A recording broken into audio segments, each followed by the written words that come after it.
کہاں ہے مسجدوں کے متولی؟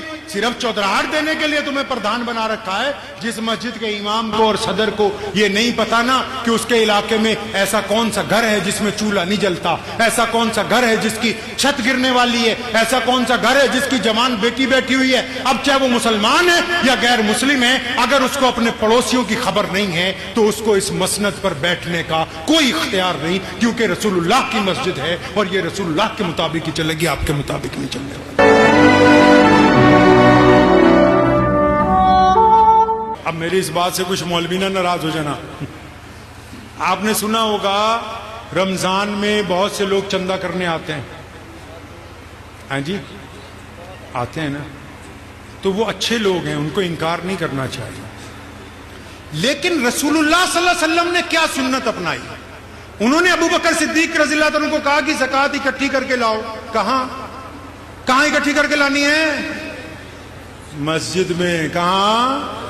مسجد میں. واٹس ایپ یونیورسٹی والے کہتے ہیں کہ 1930-40 میں جب تیل نکلا تو عرب امیر ہو گئے, لیکن اسلام کی تاریخ یہ کہتی ہے, یہ کرتبہ کی جامع مسجد جو اسپین میں بنی ہے, اندلس میں, یہ سلجوکیوں کے بڑے بڑے محل, یہ سلطنت عثمانیہ کی فلک شغاف عمارتیں, یہ پوری کائنات کے اندر بہترین مسلمانوں نے نظام, یہ تیل نکلنے کے بعد نہیں آیا. رسول اللہ نے کہا تھا زکوٰۃ اکٹھی کرو, اس کو مسجد میں لاؤ. پھر یا رسول اللہ کیا کرنا ہے؟ پہلے دیکھو قریب میں کون غریب ہے, ہم اس کو اتنا امیر کریں کہ اگلے سال وہ بھی زکوٰۃ دینے والا ہو. ہمارے ہاں کوئی غریب نہیں. 75 سال میں ہم ایسے زکوٰۃ بانٹ رہے ہیں کہ ہمارا غریب غریب ہی ہے. عمر بن عبدالعزیز علیہ رحمہ, جن کو خلفائے راشدین کا وارث کہتے ہیں, ان کے بارے میں لکھتے ہیں محدثین کہ ان کے دور میں یہ حالت ہو گئی تھی مسلمانوں کی کہ زکوٰۃ کے جواہرات کھچروں پہ لاد کے کبھی یمن بھیجتے تھے, کبھی افریقہ بھیجتے تھے, کبھی اسپین بھیجتے تھے, واپس آ جاتے تھے. یا امیر المومنین کوئی غریب ہے نہیں, کس کو دے؟ آپ کیسے زکوٰۃ بانٹتے ہو؟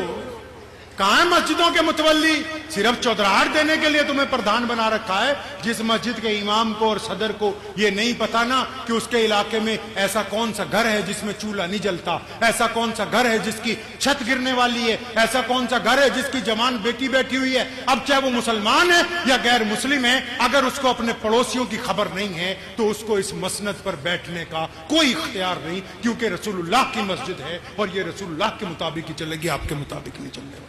تو میں نے ان کو ایک بات کہی ہے, بڑی کڑوی, لیکن آپ کو سنا اس لیے رہا ہوں. اللہ نے چاہا دلوں کا زنگ اترے گا, اللہ نے چاہا کچھ تبدیلی آئے گی. تو میں نے انہیں کہا یار میں تو ابھی اتنا بڑا مولوی نہیں کہ تمہیں کچھ بتا دوں. ایک سوال تم سے کرنا, تم بتا دو گے اس کا جواب؟ تو آپ کو تو بتائیے, یہاں سارے ایک سے ایک ہے. ہاں بھائی بتا, کیا پوچھنا؟ میں کہا یہ بتاؤ, یہ جو استنجا خانے میں بیڑیوں کے ٹکڑے پڑے ہوئے ہیں, یا کیا کسی حکومت نے کہا کہ مسجد میں آ کے بیڑی پیا کرو؟ یہ کسی نے کہا کہ مسجد میں آ کے پان تھوکو؟ غلطیاں ہماری, کوستے دوسروں کو.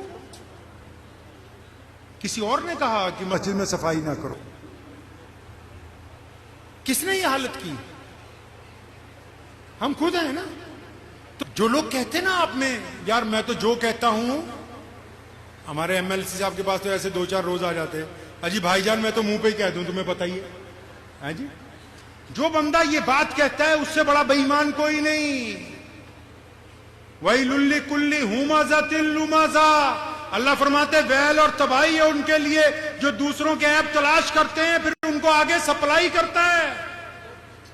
اس کا اتنا چھوٹا دل ہے کہ اپنے بھائی کی ذرا سی برائی, اپنے دوست کی, اپنے محلے کی ذرا سی چیز دل میں نہیں رکھ سکتا, اور یہ جھوٹ بولتا ہے. اگر یہ سچ بولنے والا ہوتا نا تو یہ اپنے دوست کو کہتا کہ میں فلاں دن تیرے گھر گیا تھا, تیری بہن پہ گندی نگاہ ڈالی تھی. اس میں سچ بولنے کی ہمت نہیں ہے, یہ جھوٹ بولتا ہے. یہ سچ بولنے والا ہوتا تو کہہ دیتا میں نے اپنی سکی بہن کی زمین مار رکھی ہے, میں اپنے باپ کو گالی دیتا ہوں, میں نے ٹھگی ماری 50,000 فلاں سے. یہ کیونکہ اپنی سچی باتیں چھپاتا ہے, دوسروں کی لگاتا ہے, اس کا مطلب یہ بے ایمان ہے, یہ نیک آدمی نہیں ہے. پہلے تبدیلی اپنے اندر لانی ہے، لائیں گے انشاءاللہ. غیبت سے توبہ. اگر ماں باپ نہیں راضی